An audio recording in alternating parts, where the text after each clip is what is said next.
ফার্স্টে এই ভিডিওটা দেখো।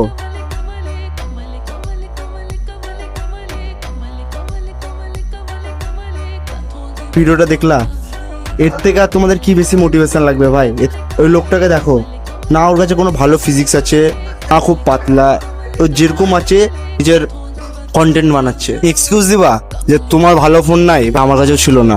আমি যখন প্রথম ভিডিও শুরু করি তখন আমার কাছে এই ফোনটা, তো এই ফোনটা থেকে আমি প্রথম ভিডিও স্টার্ট করি। অল্প দামেরই ফোন ভাই, কোনো এক্সকিউজ দিও না, ইচ্ছা থাকলে ভাই শুরু করো। ক্যামেরা এভাবে করে যদি মুখে ব্লগিং করি, কন্টেন্ট বানাই, ভিডিও করি, দূরে থাকার লোক তোমাকে দেখে কি ভাববে? আরে ভাই, তুমি আজকে হয়তো তোমাকেও কিছু ভাববে, কিন্তু যখন 5-6 বছর পর তুমি ভালো কিছু যদি অ্যাচিভ করে নেবা, তখন দূরে থাকা লোকটা একদিন তোমার পাশে এসে তোমার সাথে ছবি তোলার চেষ্টা করবে। তখন ওর মনে ফিলিংটা হবে যে এই তো সেই ম্যানটাই যে আগে ফোন নিয়ে এরকম করতো, তখন ও কোথায় চলে গেছে।